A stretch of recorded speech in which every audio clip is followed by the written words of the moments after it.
Nunca pensé que a mis 62 años estaría conduciendo a las 11 de la noche por calles desconocidas, con las manos temblando sobre el volante y el corazón latiendo como si quisiera escapar de mi pecho. Todo comenzó hace 3 horas, cuando pasé frente al edificio corporativo donde Ricardo trabajaba desde hacía 25 años. Las luces estaban apagadas, el estacionamiento vacío, y un cartel en la puerta principal anunciaba que las oficinas cerraban a las 6 de la tarde por renovaciones. Mi primera reacción fue pensar que me había confundido de edificio, pero no. Ahí estaba el logo de la empresa, burlándose de mí desde la fachada oscura. Marqué su número con dedos que ya empezaban a temblar. «¿Cómo está el trabajo, mi amor?», pregunté, tratando de mantener mi voz casual, normal, como la esposa devota que había sido durante 4 décadas. Su respuesta fue inmediata, practicada, perfecta en su engaño. «Muy ocupado aquí, Carmen. No puedo hablar ahora. El proyecto de los japoneses nos tiene a todos trabajando a marchas forzadas. No me esperes despierta».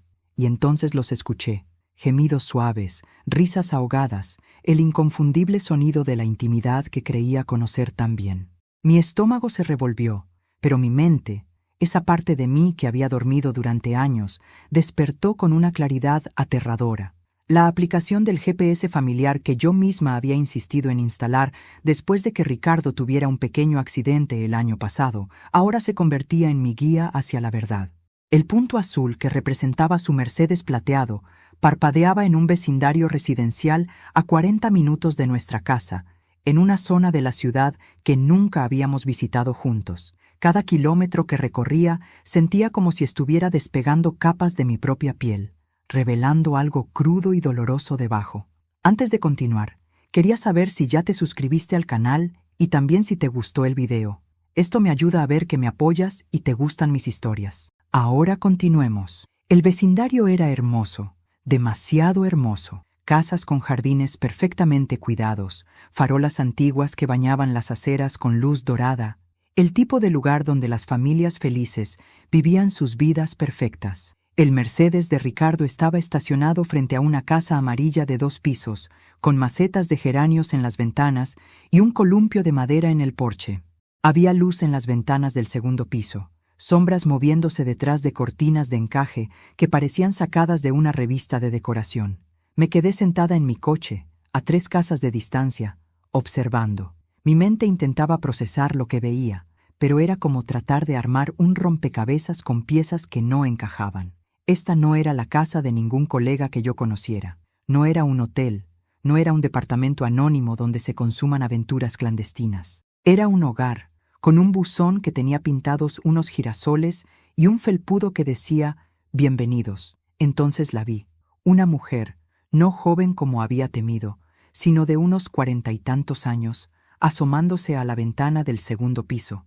Tenía el cabello recogido en un moño desordenado y vestía una bata de seda azul que reconocí con una punzada de dolor. Era idéntica a la que Ricardo me había regalado en nuestro último aniversario, solo que la mía era roja. La mujer miraba hacia la calle con una expresión de satisfacción que me resultó más dolorosa que cualquier gesto de pasión. Mi teléfono vibró. Un mensaje de Ricardo. «Ya voy saliendo de la oficina, amor. No me esperes, cena sin mí». La mentira era tan descarada que casi me dio risa. Casi. Miré el reloj. 11:43 p.m. ¿Cuántas noches había cenado sola? Había dormido sola. Había vivido sola mientras él construía esta vida paralela. Un niño apareció en la ventana junto a la mujer. Un niño de unos 10 años, con el cabello oscuro y ondulado como el de Ricardo, con esa misma forma de inclinar la cabeza cuando algo le causaba curiosidad. La mujer lo abrazó y ambos desaparecieron de mi vista, probablemente para ir a la cama, para continuar con sus rutinas nocturnas en su hogar perfecto con mi marido. Mi marido. Las palabras perdieron significado en ese momento, flotando en mi mente como objetos extraños que ya no reconocía. 40 años de matrimonio, 2 hijos adultos, 3 nietos, una vida entera construida sobre ¿qué exactamente? ¿Mentiras? ¿Medias verdades? ¿Una actuación magistral? El dolor físico llegó entonces, tan real que pensé que estaba teniendo un infarto. Me desperté en mi coche a las 5:47 de la mañana, con el cuello adolorido y los ojos hinchados. La casa amarilla seguía allí, prueba de que no había sido una pesadilla. El Mercedes de Ricardo ya no estaba. Conduje a casa en piloto automático, cada semáforo, cada curva grabada en mi memoria muscular después de décadas viviendo en el mismo lugar. Llegué justo cuando Ricardo entraba por la puerta principal, con su maletín en una mano y una caja de donas en la otra, mi debilidad de siempre. «Buenos días, amor», dijo, besándome en la mejilla con la misma naturalidad de siempre. «Traje tus favoritas, las de crema Boston. Sé que no debería haber trabajado toda la noche, pero ya sabes cómo son estos proyectos internacionales». Su actuación era impecable. Si no hubiera visto lo que vi, si no supiera lo que sabía, habría creído cada palabra. Me pregunté cuántos años llevaba perfeccionando este teatro, cuántas mañanas había entrado por esa puerta con mentiras envueltas en papel de panadería. «Qué considerado», respondí, sorprendiéndome por lo normal que sonó mi voz. «¿Por qué no te duchas mientras preparo el café?». Él asintió, tarareando esa melodía que siempre silbaba cuando estaba de buen humor. La misma melodía que había escuchado durante 4 décadas sin saber qué significaba que había pasado la noche con otra familia. Mientras el agua de la ducha corría, revisé su maletín. Había perfeccionado el arte de la esposa discreta, o eso creía yo. Encontré lo usual: documentos de trabajo que parecían genuinos, una tablet, bolígrafos de la empresa. Pero también había algo nuevo, un segundo teléfono, uno que nunca había visto, escondido en un compartimento que no sabía que existía. La pantalla mostraba varias llamadas perdidas de casa y un mensaje: «Papi, no olvides mi partido de fútbol del sábado. Mamá dice que prometiste venir. Te quiero. Mamá». Otra mujer llamada mamá por otro hijo de Ricardo. El marco se amplió de repente, y empecé a ver el cuadro completo. Los viajes de negocios frecuentes, siempre de 3 o 4 días. Los fines de semana en que tenía que trabajar.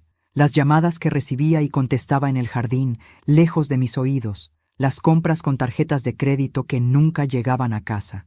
Había sido tan estúpida, tan confiada, tan ciega. Pero no, me corregí. No había sido estúpida. Había sido una esposa que confiaba en su marido. Había elegido creer, había elegido no ver, porque la alternativa era impensable. Recordé momentos específicos ahora, con una claridad dolorosa, como aquella vez, hace 15 años, cuando encontré un recibo de una joyería en su bolsillo. «Es para el cumpleaños de la secretaria de mi jefe», había dicho. «Ya sabes cómo es él, siempre me manda a hacer sus compras personales». Y yo lo había creído. O cuando hace 10 años, nuestra hija Lucía me dijo que había visto a papá en el centro comercial con una señora y un niño.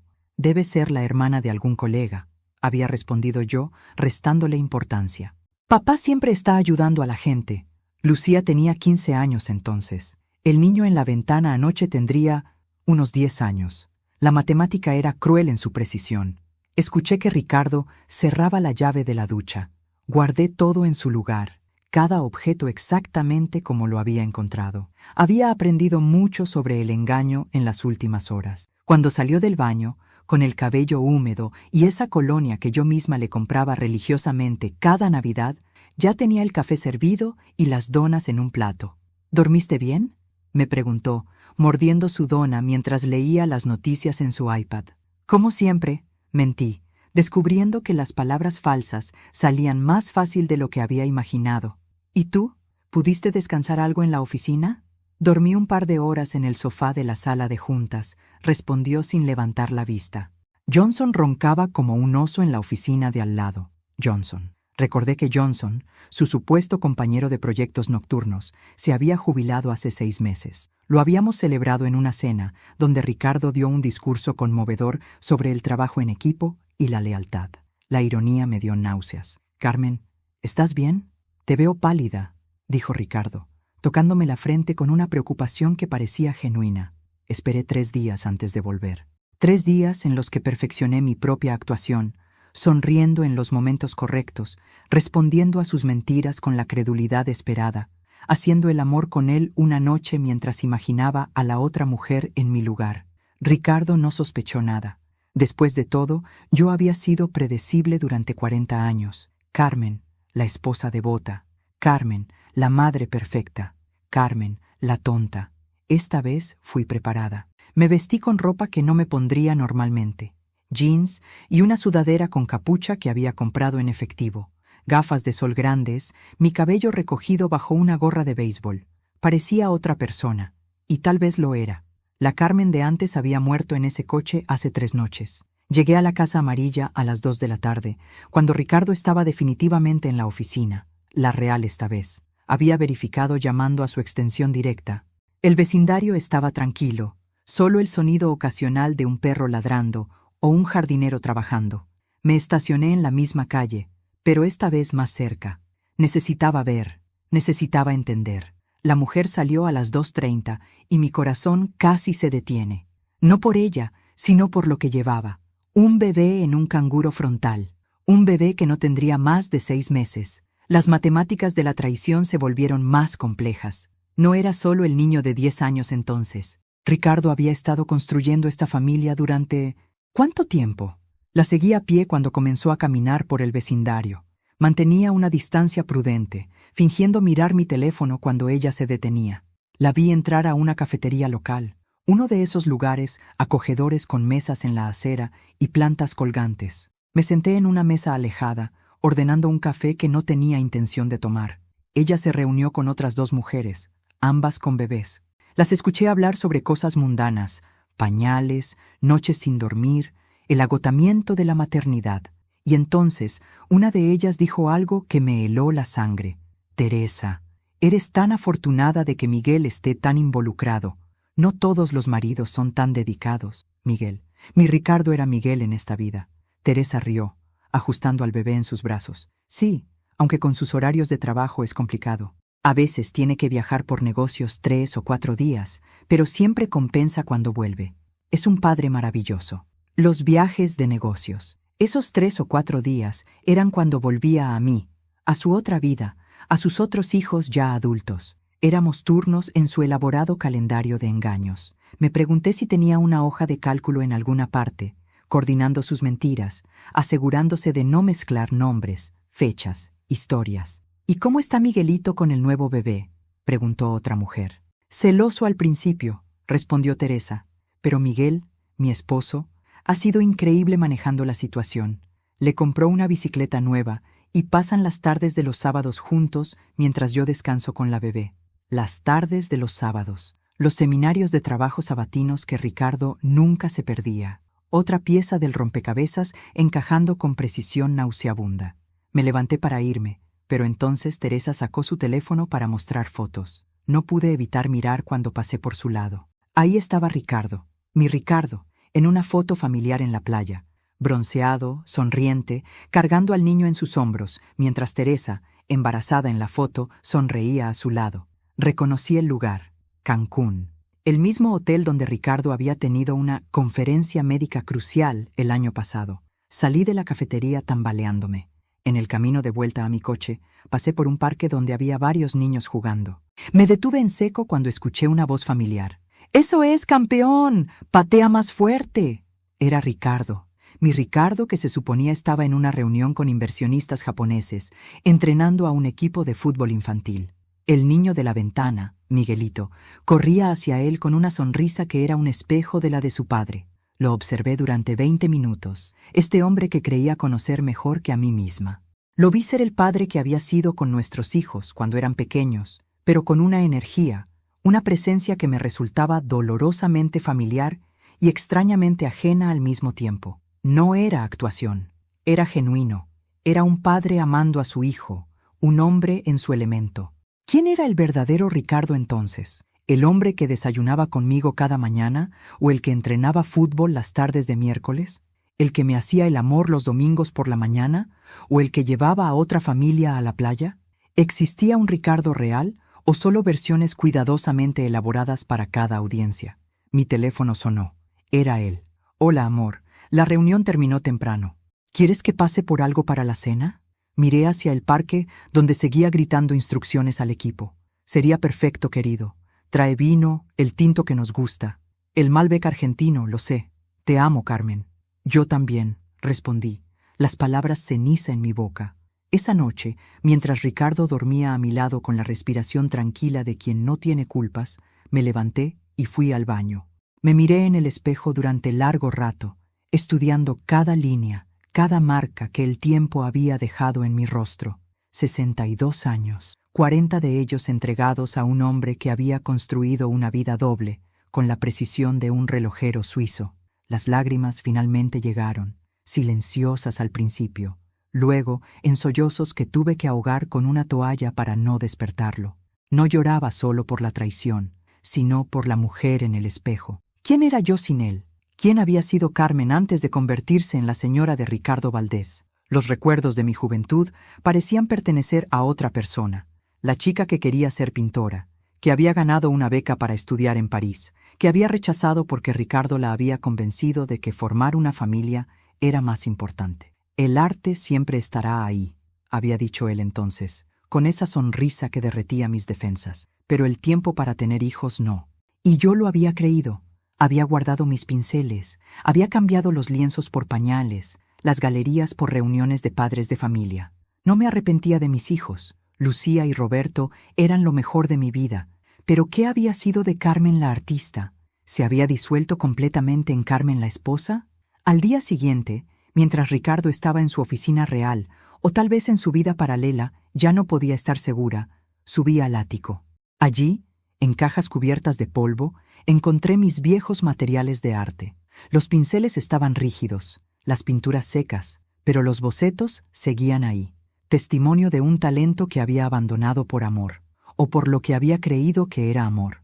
Encontré también cartas, fotografías, recuerdos de nuestra vida juntos, nuestra boda, con Ricardo prometiendo ante Dios y 200 invitados que me sería fiel hasta la muerte.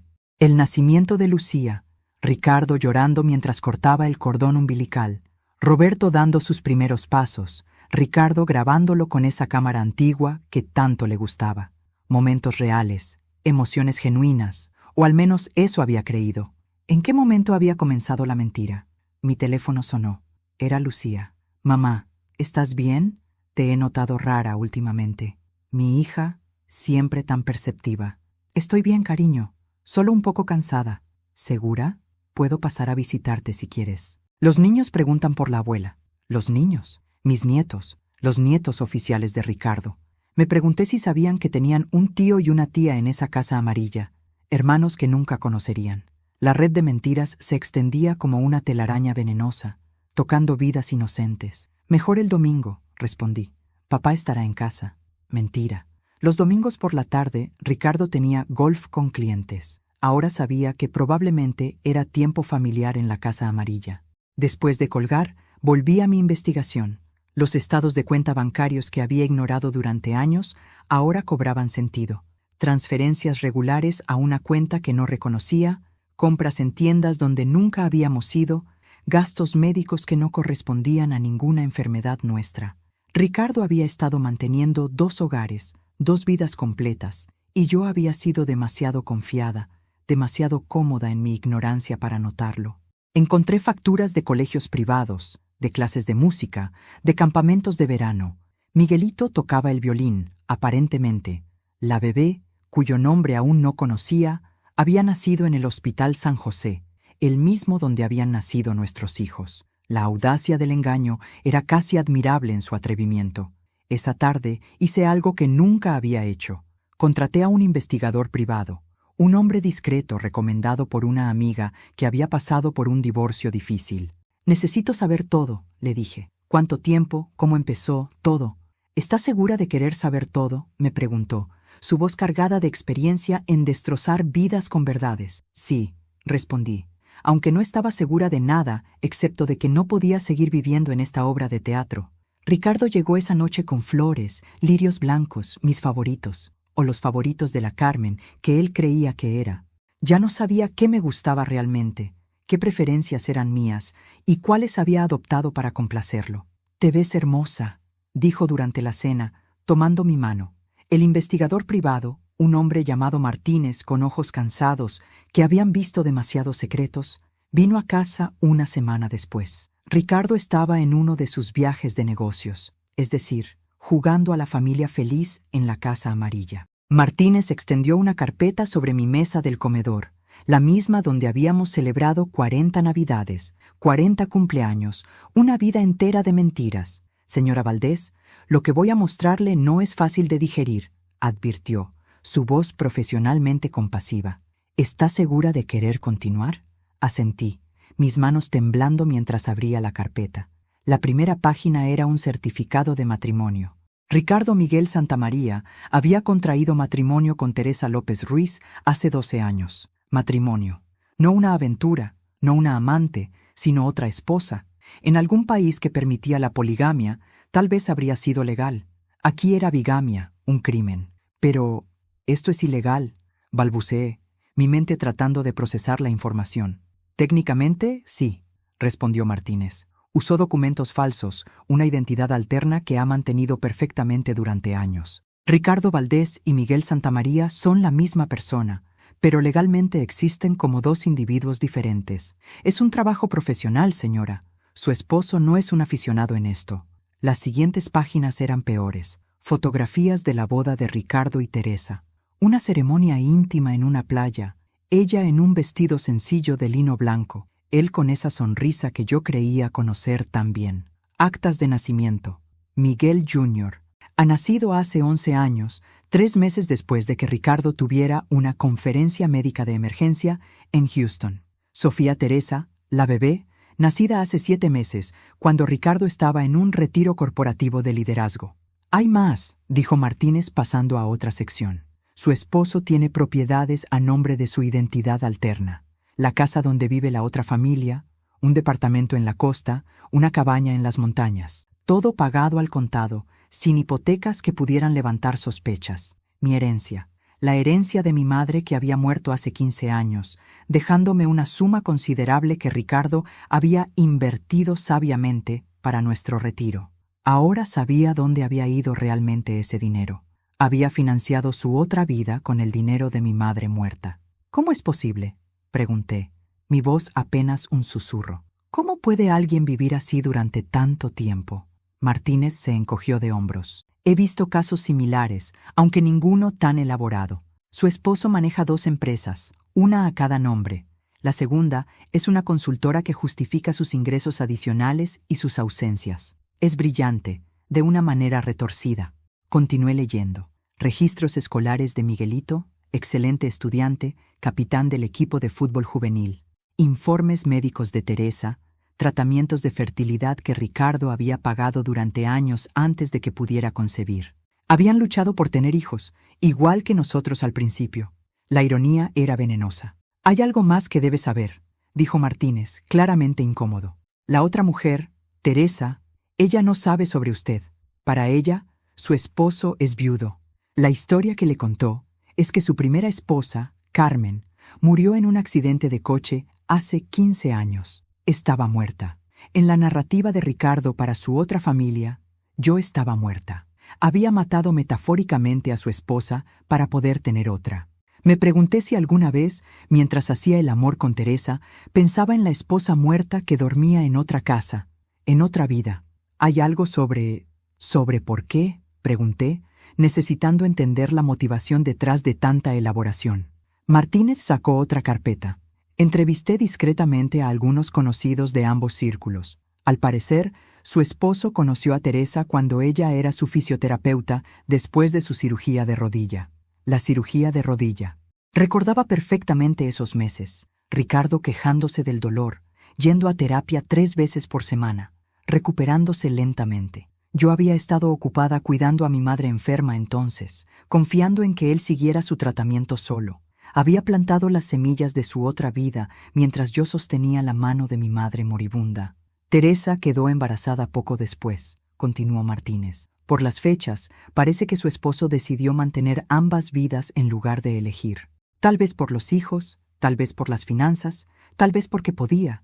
Los documentos financieros sugieren que maneja cerca de 3 millones en activos entre ambas identidades. 3 millones. Dinero que había heredado, ganado, robado tal vez, para mantener su imperio de mentiras. Me levanté abruptamente, corriendo al baño donde vomité hasta que no quedó nada más que bilis. Martínez esperó pacientemente, profesional hasta el final. ¿Qué quiere hacer con esta información?, preguntó cuando regresé.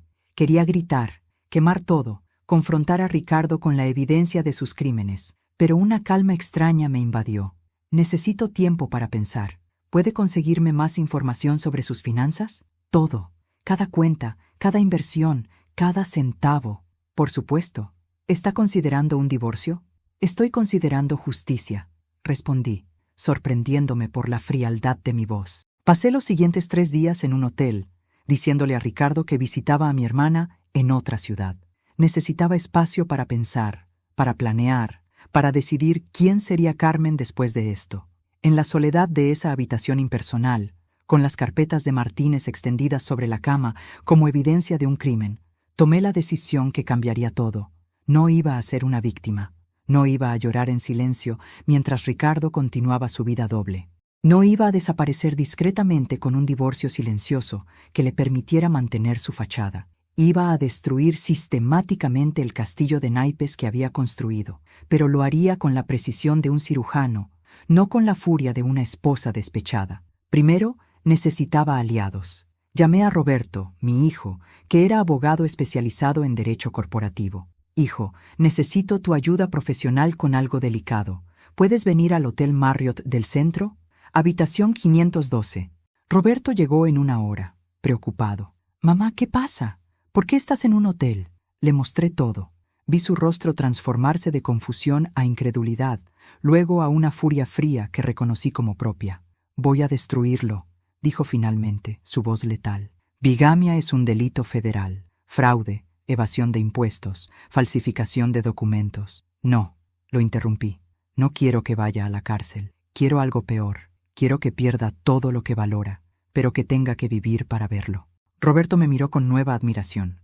¿Qué tienes en mente? Expuse mi plan. Era complejo, requería paciencia, actuación y una crueldad que no sabía que poseía. Roberto escuchó, ocasionalmente sugiriendo mejoras, refinamientos legales que harían todo hermético. Necesitaremos a Lucía también, dijo.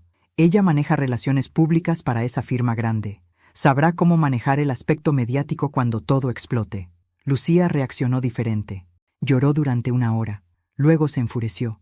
Luego volvió a llorar. ¿Cómo pudo?, repetía. ¿Cómo pudo hacernos esto? Pero cuando se calmó, su mente estratégica tomó control. Necesitamos controlar la narrativa.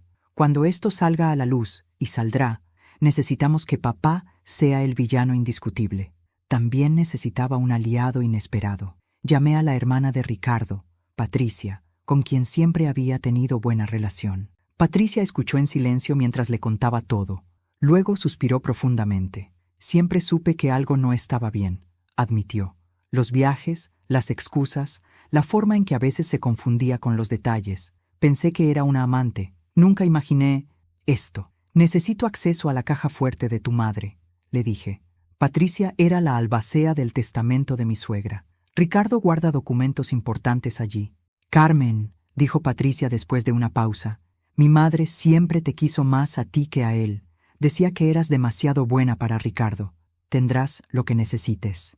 El plan tomó forma durante las siguientes semanas. Contraté a un segundo investigador, especializado en fraudes financieros. Descubrió que Ricardo había estado evadiendo impuestos sistemáticamente, usando su doble identidad para ocultar ingresos. Un contador forense rastreó cada transacción, construyendo un caso que haría temblar a Lears. Roberto preparó documentos legales, no para un divorcio inmediato, sino para congelar activos en el momento preciso. Lucía cultivó contactos en los medios, preparándolos para la historia del año. Prominente empresario, vive doble vida durante 1 década. Yo volví a casa, a mi papel de esposa devota. Ricardo no sospechó nada. ¿Por qué lo haría? Había mantenido su engaño durante tanto tiempo que la arrogancia lo había vuelto descuidado. Me besaba cada mañana, me llamaba desde su oficina cada tarde, hacía el amor conmigo con una pasión que ahora me daba náuseas. Una noche, mientras cenábamos, me habló sobre el futuro. He estado pensando en el retiro, dijo. Tal vez en unos años podríamos viajar, ver el mundo como siempre quisimos. Suena maravilloso, respondí, sirviéndole más vino. ¿A dónde irías primero? Noté el condicional, pero él no. Italia, tal vez, o Grecia. Lugares con historia, con arte. Sé cuánto te gusta el arte. El arte que abandoné por ti, pensé, sonriendo. Sería perfecto. Continuó hablando sobre sus sueños, nuestros supuestos planes juntos, sin saber que yo estaba contando los días hasta su destrucción. Las siguientes 6 semanas fueron una obra maestra de actuación. Me convertí en la esposa más perfecta que Ricardo había tenido en años. Cocinaba sus platos favoritos. Lo esperaba despierta sin importar qué tan tarde trabajara. Iniciaba el sexo con un entusiasmo que lo sorprendió gratamente. Era la Carmen de nuestra luna de miel, pero con un propósito oscuro que él no podía imaginar. «Estás radiante últimamente», me dijo una mañana, abrazándome por detrás mientras preparaba el café. «¿Qué ha cambiado?» «Decidí valorar lo que tenemos», respondí, mi voz miel envenenada.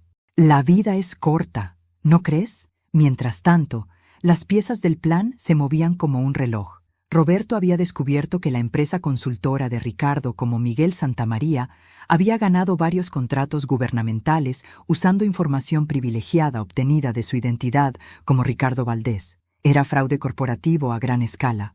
Lucía había plantado semillas en las redes sociales, cuentas anónimas que comenzaban a hacer preguntas sobre el misterioso Miguel Santamaría y su parecido con Ricardo Valdés. Nada acusatorio todavía, solo suficiente para crear murmullo. El investigador financiero encontró el premio mayor, una cuenta en las Islas Caimán con $5 millones, dinero que Ricardo había estado desviando durante años. Era nuestro dinero, dinero de la herencia de mi madre, dinero de inversiones conjuntas, todo escondido para su eventual escape, tal vez. Pero el golpe maestro vino de Patricia. En la caja fuerte de su madre encontró el testamento real de mi suegro, no la versión que Ricardo había presentado. En el original, todo se dejaba en un fideicomiso para los nietos, con Carmen, yo, como administradora. Ricardo había falsificado documentos para heredar él solo, otro crimen federal. Una tarde, seguí a Ricardo a la Casa Amarilla. Esta vez, no me escondí. Me estacioné justo enfrente y esperé. Lo vi salir del coche, but no como el Ricardo que conocía. Este hombre caminaba diferente, más relajado, más joven de alguna manera. Miguelito corrió a sus brazos y Ricardo lo levantó, girándolo en el aire mientras el niño reía. Teresa salió con la bebé, y la escena era tan doméstica, tan perfecta, que entendí por fin. Ricardo no estaba actuando allí. Esa era su vida real. Yo era la obligación, el error de juventud que no podía corregir. Esta familia era lo que realmente quería. El conocimiento no me dolió como esperaba. En cambio, me dio claridad. No estaba destruyendo un matrimonio. Estaba exponiendo una mentira. No era venganza, era justicia. Esa noche, Ricardo llegó a casa tarde, oliendo a perfume de bebé y con una mancha de salsa de tomate en la manga, probablemente de la cena con su otra familia. «Siento llegar tarde», dijo, besándome distraídamente. La reunión se extendió. «No hay problema», respondí, notando el dibujo infantil que sobresalía de su maletín. «¿Cenaste?» «Comí algo en la oficina», mintió fácilmente, «pero me encantaría una copa de vino contigo». Nos sentamos en el sofá, él hablando sobre su día ficticio mientras yo asentía en los momentos apropiados. En algún momento, apoyó su cabeza en mi regazo, un gesto íntimo de nuestros primeros años. «¿Eres feliz, Carmen?», preguntó de repente. La pregunta me tomó por sorpresa. «¿Por qué preguntas?» «No sé. A veces siento que he perdido algo, que en algún momento tomé un camino equivocado y no puedo encontrar el camino de vuelta». Era lo más honesto que había sido en años, y por un momento casi sentí lástima por él. Casi. «Todos tomamos decisiones», respondí, acariciando su cabello. «Lo importante es vivir con las consecuencias». «Supongo que tienes razón», suspiró cerrando los ojos. Roberto me llamó al día siguiente. «Está todo listo. Los documentos están preparados, los contactos de Lucía están esperando, el IRS ha sido notificado anónimamente. Solo esperamos tu señal». El viernes, decidí, durante la cena de aniversario. Nuestro aniversario número 40 era en 2 semanas. Ricardo había reservado el restaurante más exclusivo de la ciudad, había invitado a nuestros amigos más cercanos, a la familia. Sería público, sería devastador, sería perfecto. «¿Estás segura?», preguntó Roberto. «Una vez que empecemos, no hay vuelta atrás». Pensé en Teresa, ignorante de que su marido era bígamo. en Miguelito y la pequeña Sofía, que perderían al padre que conocían. Ellos eran víctimas también, pero no podía salvarlos sin destruirme a mí misma. Estoy segura, confirmé. 40 años de mentiras terminan el viernes. El restaurante L'Étoile brillaba como una joya en la noche de la ciudad. Ricardo había reservado el salón principal completo, un gesto extravagante incluso para él. Candelabros de cristal proyectaban luz dorada sobre manteles de lino egipcio. Cada mesa adornada con orquídeas blancas y rosas rojas, los colores de mi ramo de novia hace 40 años. Un cuarteto de cuerdas interpretaba La Vie en Rose, la canción de nuestro primer baile. Cada detalle había sido meticulosamente planeado, una obra maestra de romanticismo público que ocultaba la podredumbre privada. Yo llevaba el vestido rojo sangre que había comprado específicamente para esta noche. Un diseño atrevido que abrazaba mi figura, con un escote que Ricardo habría considerado inapropiado hace apenas unos meses. Me había hecho el cabello en un recogido elegante que dejaba al descubierto el collar de diamantes que mi madre me había dejado, el que Ricardo no sabía que había recuperado de la caja de seguridad. El maquillaje era dramático. Labios rojos, ojos ahumados, una máscara de guerra disfrazada de glamour. Cada invitado que llegaba comentaba lo radiante que me veía, sin sospechar que mi brillo era el de una espada recién afilada. Ricardo vestía su traje azul marino de sastre italiano, el que usaba para las ocasiones más importantes. La corbata de seda que yo misma le había regalado en nuestro 30º aniversario. Sus gemelos de oro, herencia de su padre, destellaban cuando movía las manos para saludar a los invitados. Había ido al barbero esa tarde, su cabello plateado perfectamente cortado, su barba cuidadosamente recortada. Parecía lo que pretendía ser, un hombre exitoso, celebrando una vida de amor y fidelidad. «Estás absolutamente espectacular», susurró mientras me ayudaba con la silla en la mesa principal. Su mano rozó mi hombro desnudo, un gesto íntimo para el público. «No puedo creer que aún me dejes sin aliento después de todos estos años. Eres la mujer más hermosa del salón». «Y tú, el mentiroso más grande», pensé.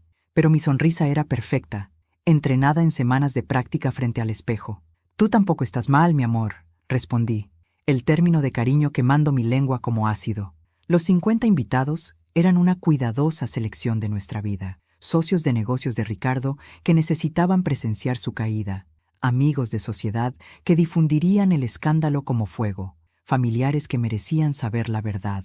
Los había ubicado estratégicamente, Roberto y su esposa Elena, cerca del escenario improvisado, listos para intervenir. Lucía y su prometido David en una mesa con vista perfecta a la pantalla de proyección. Patricia estratégicamente ubicada cerca de la salida, por si Ricardo intentaba escapar. La cena comenzó con ostras, que Ricardo detestaba pero había ordenado porque sabía que eran mis favoritas. Otro gesto público de devoción. Las conversaciones fluían con el champán francés, Dom Perignon del año de nuestra boda, un detalle que había costado una fortuna y que Ricardo había presumido al menos 3 veces. «Ricardo siempre ha sido el marido perfecto», comentó Marta Rodríguez, esposa del socio principal de Ricardo, mientras saboreaba su langosta. «Carmen, eres tan afortunada». «No tienes idea», respondí, mi sonrisa inmutable. Ricardo, sentado a mi lado, apretó mi mano bajo la mesa, un gesto que los demás interpretaron como amor, pero que yo reconocí como propiedad. A las 9:30, cuando los postres de chocolate belga fueron servidos, Ricardo se levantó, golpeando suavemente su copa con un cuchillo. El cuarteto dejó de tocar, las conversaciones cesaron, todas las miradas se volvieron hacia él. «Queridos amigos, familia», comenzó, su voz rica y profunda, la voz que había usado para seducirme hace 4 décadas. Hace 40 años, en una librería pequeña en el centro, conocí a una mujer que cambiaría mi vida. Carmen no solo se convirtió en mi esposa, sino en mi mejor amiga, mi confidente, mi compañera en cada aventura. Vi cómo algunas mujeres se secaban lágrimas discretamente. Marta suspiraba romántica. Los hombres asentían con aprobación. Era un performance magistral. «Estos años no siempre han sido fáciles», continuó Ricardo, su voz temblando con emoción fingida o tal vez perversamente real. «Hemos enfrentado pérdidas, desafíos, momentos de duda. Pero Carmen, Mi Carmen, ha sido mi ancla, mi puerto seguro en cada tormenta, la luz que me guía a casa cada noche. La ironía era tan amarga que tuve que tomar un sorbo de agua para no atragantarme. Cada noche que supuestamente lo guiaba a casa, él elegía otra dirección, otro hogar, otra mujer. Por eso, Ricardo sacó una caja de terciopelo azul de su bolsillo. Quiero renovar mis votos aquí, frente a todos ustedes. Abrió la caja revelando un anillo de eternidad con diamantes. Carmen, ¿me harías el honor de seguir siendo mi esposa por otros 40 años? Los aplausos estallaron. Alguien gritó, ¡bravo! Las cámaras de los teléfonos destellaron. Era el momento perfecto, el clímax romántico de la noche. Me levanté lentamente, aceptando su beso ante la ovación, el anillo pesado y frío en mi dedo. Mi turno, anuncié cuando el aplauso disminuyó, mi voz clara como el cristal que estaba a punto de romper. 40 años es mucho tiempo, tiempo suficiente para conocer cada secreto, cada verdad, cada mentira de una persona. O eso creería uno. Ricardo sonrió, su mano aún en mi cintura, completamente ajeno al abismo que se abría bajo sus pies. He preparado algo muy especial para esta noche, continué, sacando mi teléfono del bolso. Roberto ya había conectado el sistema de audio y proyección del restaurante a mi dispositivo, un arreglo que había costado una propina generosa al personal técnico. Un regalo no solo para mi esposo, sino para todos ustedes, porque las bodas de Rubí, queridos amigos, requieren transparencia absoluta, como el cristal más puro. Toqué play. La voz de Ricardo llenó el salón, clara, inconfundible. Teresa, mi amor, ya voy para casa. Sí, sé que Miguelito tiene su partido mañana a las 8. No te preocupes. Le dije a Carmen que tengo una conferencia todo el fin de semana. Ella nunca sospecha nada, créeme. Después de tantos años, confía ciegamente. Es casi patético lo fácil que es. El silencio que siguió fue absoluto, el tipo de silencio que precede a una explosión. La copa de champaña de Ricardo cayó de su mano, estallando contra el piso de mármol en 1000 pedazos que reflejaron la luz como lágrimas de cristal. Esa no es lo que... comenzó, su rostro pasando del bronceado al blanco al gris en segundos. Oh, pero espera, lo interrumpí, mi voz ahora afilada como el cristal roto a sus pies. Hay mucho más. La pantalla cobró vida con las fotografías que había preparado meticulosamente. Ricardo y Teresa en su boda en la playa, él con un traje de lino blanco que nunca había visto.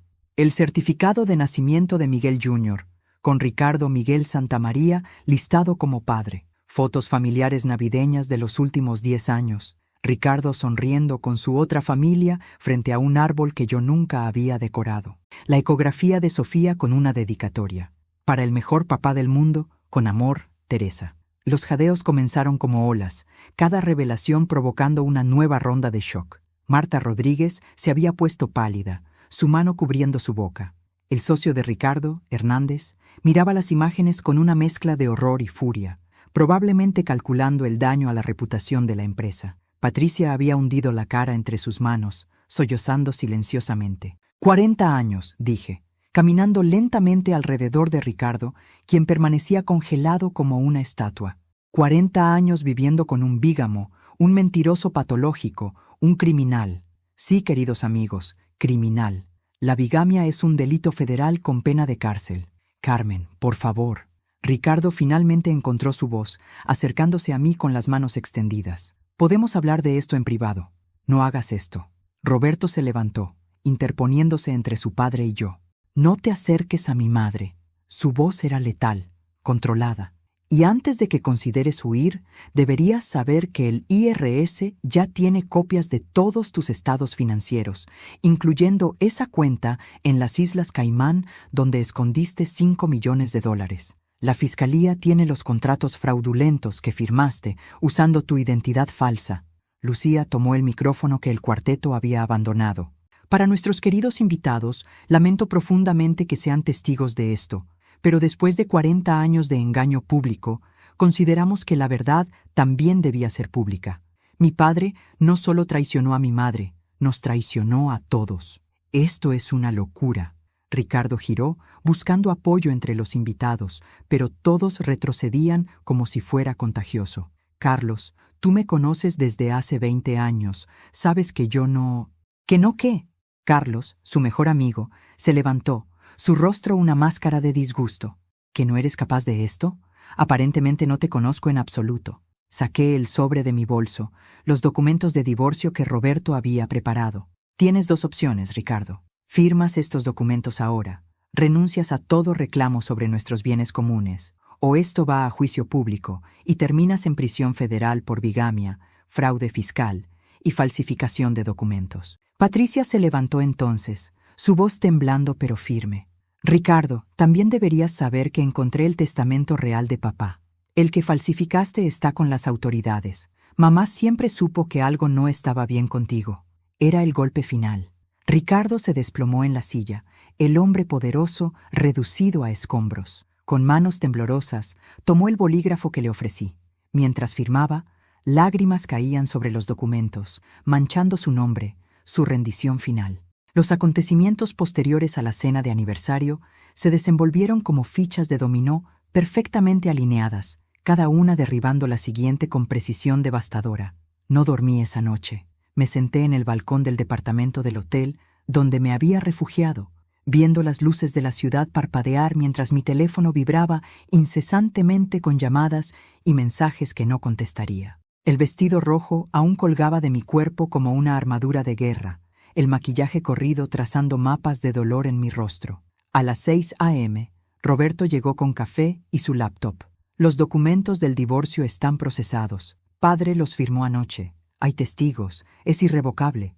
También congelamos las cuentas conjuntas hace una hora. Su eficiencia era implacable. El abogado tomando control donde el hijo podría haber vacilado. A las 7 a.m., Lucía llegó con su equipo de crisis de relaciones públicas. 3 mujeres jóvenes con tablets y expresiones determinadas que transformaron mi suite en un centro de comando. El embargo de prensa se levanta en 2 horas, anunció Lucía, su profesionalismo apenas ocultando la furia que ardía debajo. Tenemos exclusivas con 3 periódicos principales y 2 canales de televisión nacional. El hashtag ya está creado. Para el mediodía, todo el país sabrá quién es realmente Ricardo Valdés. A las 9 a.m. exactas, la historia explotó. Prominente empresario vive doble vida. Bigamia, fraude y 12 años de engaño. Los titulares gritaban desde cada pantalla. El bígamo del año se convirtió en tendencia mundial en cuestión de minutos. Las fotos que había proporcionado Ricardo con sus 2 familias se volvieron virales. Memes crueles pero creativos florecieron como hongos después de la lluvia. El teléfono del hotel sonó. Era la recepción. Señora Valdés, hay reporteros en el lobby solicitando declaraciones. Dígales que mi abogado dará una conferencia de prensa a las 2 p.m., respondí. Mi voz sorprendentemente firme. Para las 11 a.m., la empresa de Ricardo había emitido un comunicado. Efectivo inmediatamente, Ricardo Valdés ha sido suspendido de todas sus funciones pendiente de una investigación interna sobre graves violaciones éticas y posible fraude corporativo. Hernández, su socio, fue más directo en su entrevista. Estamos cooperando completamente con las autoridades. Si los alegatos son ciertos, Ricardo Valdés no solo traicionó a su familia, sino también la confianza de sus socios, empleados y clientes. A las 3:47 p.m., mi teléfono sonó desde un número desconocido. Era Teresa. Su voz sonaba como cristal roto, cada palabra cortante y fragmentada. ¿Es verdad?, preguntó sin preámbulo. ¿Tú eres Carmen, la esposa muerta? Su primera y única esposa legal, respondí, manteniendo mi voz neutral, sin crueldad pero sin consuelo. Nunca morí, Teresa. Él me mató metafóricamente para poder tenerte. Lo siento, tú también eres víctima en esto. Los niños, su voz se quebró en un sollozo. Dios mío, los niños. Miguelito adoraba a su padre. La bebé, ¿qué les digo? ¿Cómo les explico que toda su vida es una mentira? No lo sé, admití, porque no había palabras de consuelo que pudieran sanar esas heridas. Pero los niños son resilientes. Con ayuda, con terapia, con amor verdadero, sanarán. ¿Sabías de nosotros?, preguntó. ¿Cuánto tiempo sabías? 2 meses, respondí. Solo 2 meses de verdad después de 40 años de mentiras. Voy a perderlo todo, susurró. La casa está a su nombre, las cuentas, todo. No tengo nada propio. Dejé mi trabajo cuando nació Miguelito porque él insistió. Era otro nivel de crueldad de Ricardo, mantener a Teresa completamente dependiente. «Dame tu información», me escuché decir. «Mi abogado se pondrá en contacto. No eres responsable de los crímenes de Ricardo. Nos aseguraremos de que tú y los niños estén protegidos financieramente». «¿Por qué?», preguntó, genuinamente confundida. «¿Por qué me ayudarías? Porque destruir a Ricardo no significa destruir a 2 niños inocentes», respondí. «Ellos no pidieron nacer en una mentira». Al día siguiente, el IRS llegó como una plaga bíblica. Agentes federales aparecieron en la oficina de Ricardo, en nuestra casa, en la Casa Amarilla. Cajas de documentos fueron confiscadas, computadoras, discos duros, hasta su colección de relojes de lujo fue catalogada y embargada. La investigación reveló un laberinto de evasión fiscal que se remontaba a 15 años. Cuentas offshore, empresas fantasma, facturas falsas, un esquema tan elaborado que requirió un equipo de 20 contadores forenses para desenredarlo completamente. Roberto manejó el aspecto legal con la precisión de un cirujano y la frialdad de un verdugo. Usando las leyes de bigamia, que en nuestro estado incluían la anulación automática de cualquier reclamo financiero del cónyuge bígamo, anuló todos los derechos de Ricardo sobre nuestras propiedades conjuntas. La casa valorada en 2 millones, las 3 propiedades de inversión, el portafolio de acciones, todo pasó exclusivamente a mi nombre. «También recuperamos esto», dijo Roberto una semana después, entregándome un cheque. 3.7 millones de la cuenta de las Caimán. El resto está tan enredado en sus empresas fantasma que tomará años recuperarlo, si es que se puede. Patricia me visitó esa tarde. Había envejecido 10 años en una semana, su rostro marcado por la vergüenza familiar. «Mamá siempre supo que algo andaba mal con Ricardo», confesó, sentándose pesadamente en mi sofá del hotel. Antes de morir me dijo, «Cuida a Carmen cuando la verdad salga a la luz». Creo que de alguna manera ella sabía. «¿Cómo está él?», pregunté, odiándome por preocuparme. «Destruido», respondió Patricia sin rodeos. «Teresa lo echó de la casa. Ningún hotel en la ciudad acepta su reservación. Su cara está en todas las noticias. Está viviendo en un motel de carretera, pagando en efectivo con lo poco que no le congelaron. Intentó contactar a algunos amigos, pero todos le colgaron. Es un paria, Carmen, un hombre sin país». 3 semanas después del escándalo, me citaron a declarar ante el gran jurado. La sala estaba llena, cada asiento ocupado por personas ávidas de escuchar la historia de primera mano. Vestí un traje negro simple, sin joyas excepto mi anillo de bodas original, que usé como un recordatorio de la mujer que solía ser.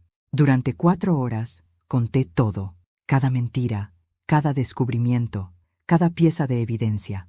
Los miembros del jurado escuchaban con expresiones que iban desde la simpatía hasta el horror. Cuando mostré las fotos de la doble vida de Ricardo, una mujer mayor en la primera fila sacudió la cabeza murmurando, «Que Dios lo perdone, porque yo no podría». El fiscal, un hombre joven pero brillante llamado Martín Reyes, fue meticuloso. «Señora Valdés, ¿en algún momento durante estos 12 años sospechó de la infidelidad de su esposo?» «Hubo momentos», admití. «Pequeñas inconsistencias, ausencias extrañas, pero Ricardo era un maestro de la manipulación.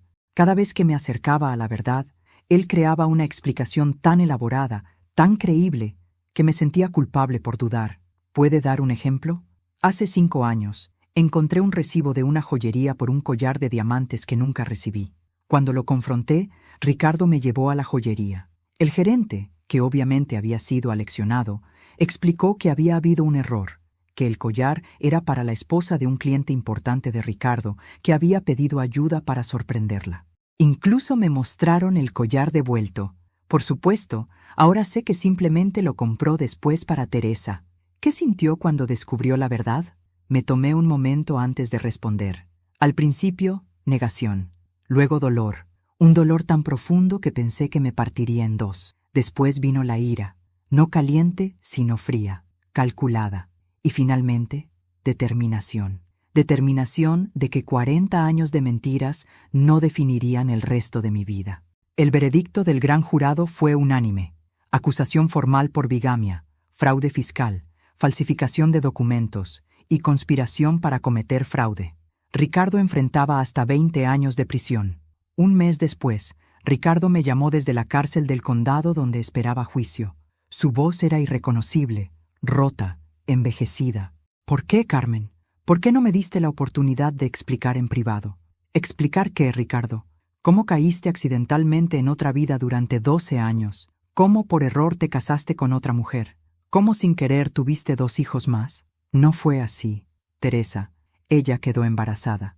No podía abandonarla, pero podías abandonarme a mí. Cada día durante 12 años me abandonaste. Te amaba, Carmen. Siempre te amé. No, respondí con una claridad que me sorprendió.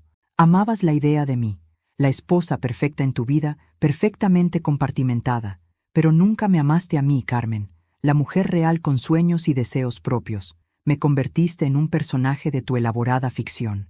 Los niños, su voz se quebró.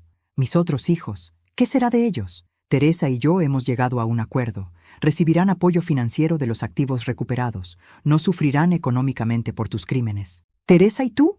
¿Hablan? Las víctimas de un mismo criminal a veces encuentran consuelo en la comprensión mutua, respondí.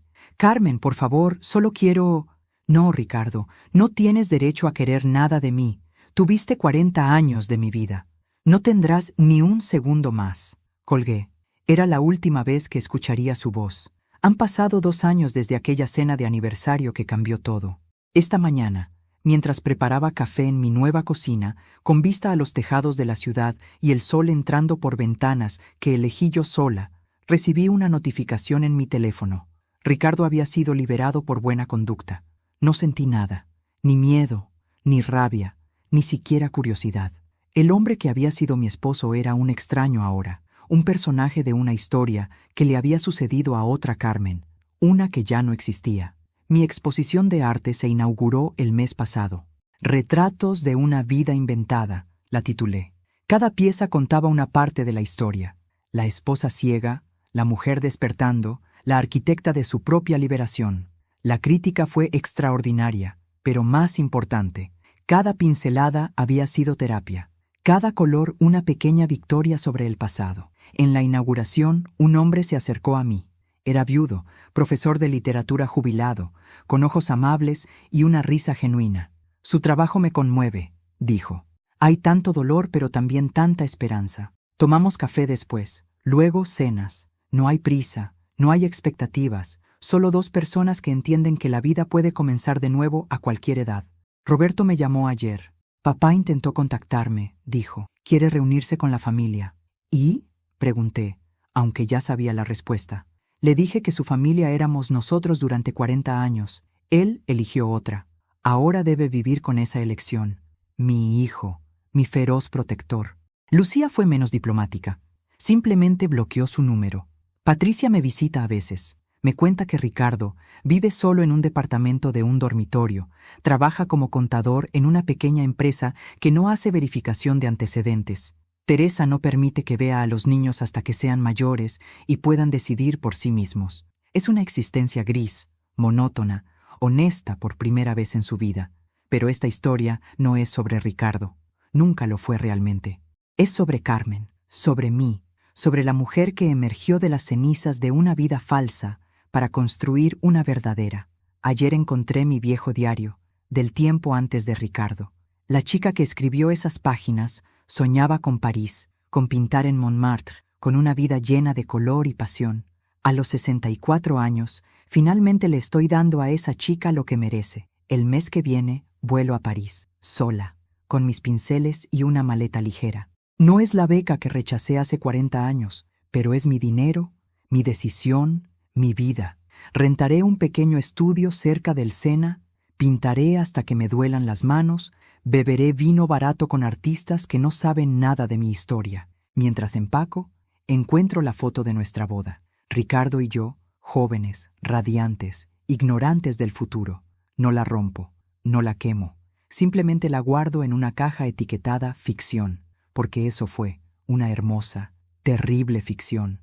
Mi teléfono suena. Es Miguel, así se llama el profesor de literatura, aunque el nombre ya no me estremece. ¿Lista para nuestra clase de tango?, pregunta. Sí, estoy aprendiendo tango. También italiano, escultura y cata de vinos. Cada día algo nuevo. cada experiencia una afirmación de que la vida no termina con la traición, que 60 no es el final, sino un nuevo comienzo. Dame 10 minutos, respondo, aplicando el lápiz labial rojo que Ricardo decía que era demasiado atrevido para mi edad. Todo es atrevido ahora. Cada día es un acto de valentía, cada decisión una declaración de independencia. Antes de salir, me miro en el espejo.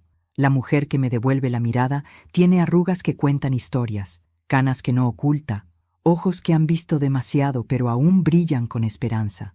Es hermosa, no a pesar de su edad y su historia, sino gracias a ellas. Hola Carmen, le digo a mi reflejo, es bueno finalmente conocerte. Y entonces hay un giro más en esta historia, uno que no vi venir. Esta mañana, mientras organizaba papeles para mi viaje, encontré un sobre que Martínez, el investigador, había dejado. Ábralo solo cuando esté lista, había dicho. Dentro había una carta de mi madre, escrita poco antes de morir. Una carta que Ricardo había interceptado y ocultado. Mi querida Carmen, decía, si estás leyendo esto, es porque finalmente te liberaste. Siempre supe la verdad sobre Ricardo. Lo seguí una vez, vi a la otra mujer, pero estabas tan frágil después de perder aquel embarazo, tan dependiente de él, que temí que la verdad te destruyera. Fui cobarde. Lo siento. En compensación, he dejado otra cuenta, una que Ricardo no conoce, solo para ti. La llave está donde siempre escondíamos tesoros cuando eras niña. Vive, mi amor. Vive de verdad esta vez. El árbol del jardín de mi infancia. Corrí allí, a la casa ahora vendida pero cuyos nuevos dueños me permitieron buscar. Enterrada entre las raíces, una caja de metal. Dentro, documentos de una cuenta suiza con suficiente dinero para vivir 100 vidas. Mi madre me había dado la libertad póstumamente, no solo financiera sino emocional. Ella sabía, alguien había sabido y había elegido protegerme hasta que fuera lo suficientemente fuerte para protegerme a mí misma. No necesitaba el dinero ya, pero lo usaría. Para un refugio de mujeres, para becas de arte, para todas las Cármenes atrapadas en jaulas doradas. Mi historia termina donde comenzó, con un descubrimiento, una revelación, una verdad que lo cambia todo. Pero esta vez, la verdad no destruye, libera. Y yo, Carmen, a mis 64 años, finalmente soy libre.